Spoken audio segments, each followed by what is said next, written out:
That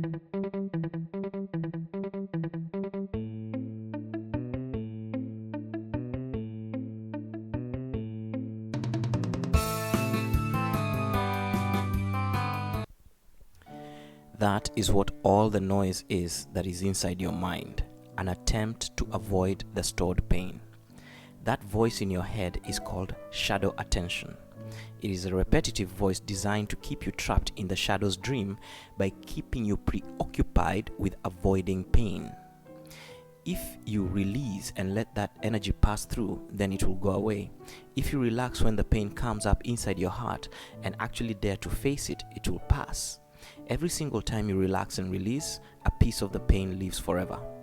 When you feel pain, simply view it as energy. Just start seeing these inner experiences as energy passing through your heart and before the eye of your consciousness. Then relax. Do the opposite of contracting and closing. Relax and release. Relax your heart until you're actually face to face with the exact place where it hurts. Stay open and receptive so you can be present right where the tension is. You must be willing to be present right at the place of the tightness and pain, and then relax and go even deeper. Let go and give room for the pain to pass through you. It's just energy. Just see it as energy and let it go. If you close around the pain and stop it from passing through, it will stay in you. When something painful touches your body, you tend to pull away instinctively. You even do this with unpleasant smells and tastes. The fact is, your psyche does the same thing. If something disturbing touches it, its tendency is to withdraw, to pull back, and to protect itself. It does this with insecurity, jealousy, and any of the other vibrations we've been discussing. In essence, you close, which is simply an attempt to put a shield around your inner energy. You can feel the effects of this as a sensation of contracting within your heart. Somebody says something displeasing and you feel some disturbance in your heart. Then your mind starts talking.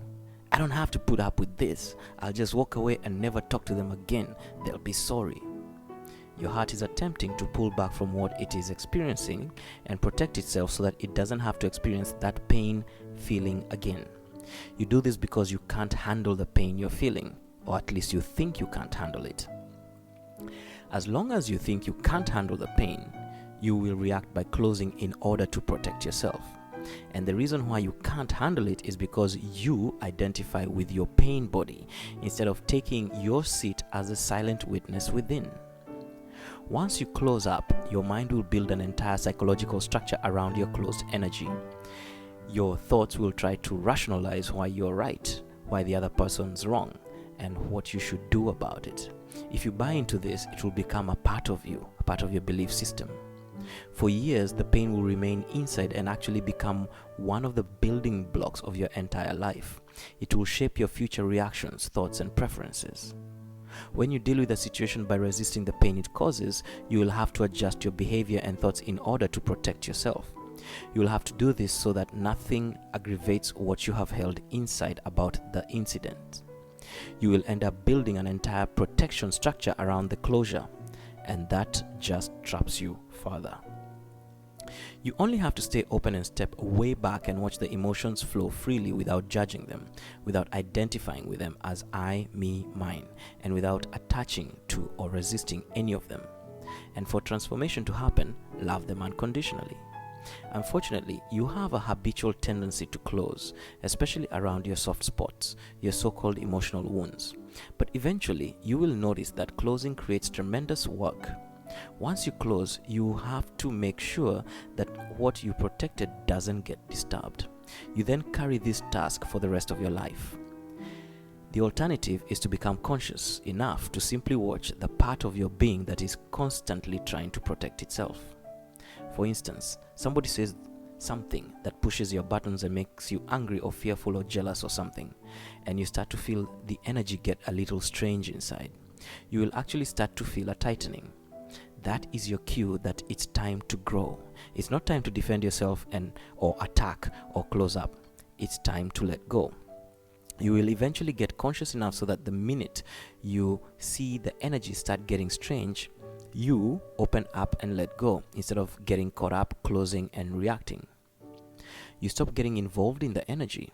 If it normally causes you to start talking, you stop talking. You just stop mid-sentence because you know where it will go if you continue. The moment you see the energy getting imbalanced inside, the moment you see the heart starting to tense and get defensive, you just let go of your old conditioned patterns of defense and instead just allow the energy to move as freely as you watch it do so. You let go, you surrender, you watch. This is how you remain true to yourself. This is how you know yourself. And when you love that energy unconditionally, accept it unconditionally, you create massive transformation and power. When you let go, you're falling behind the energy that is trying to pull you into it. Your energies inside have power. They are very strong and they draw your awareness into them. If a hammer falls on your toe, all your awareness will focus on your toe, correct? If there's a sudden loud sound, again, all your awareness will focus on that loud sound, right? Consciousness has a tendency to focus on disturbance, and disturbed energies inside are no exception. These disturbed energies will draw your consciousness to them if you're unconscious. They will make you get into your conditioned response again and again and again. But you can choose differently by choosing not to attack or defend, not to close, not to identify. Choosing instead simply to witness. By the way, have you ever noticed that the voice in your head is often offering a commentary on the emotions that you are trying to block, defend, or attack against? The more you close up emotionally, the louder the voice in your head becomes. It is like a vent. The more you open up emotionally and become emotionally vulnerable, the more the voice in your head has nothing to talk about. Remember, pain cannot touch you unless you touch it. So there is nothing to fear. That is the power of the silent witness, of detached witnessing. And the first step is to learn to be comfortable, taking your seat as the witness regardless of which pain or fear you face. Just witness. No resistance, no attachment. Just witness. It is something you get better and better at with practice until it becomes natural again. If you do not learn to be comfortable with it, you will devote your life to avoiding it.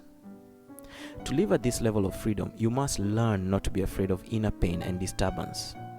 As long as you're afraid of the pain, you will try to protect yourself from it. Remember, life is always for us and never against us, despite appearances. To get a real idea of the value of this practice, simply ask yourself this question. What would your life be like if it wasn't run by that pain? You would be free, right? And what would you do with this freedom? How would you live? Who would you speak to? How would you live your life? What would you do?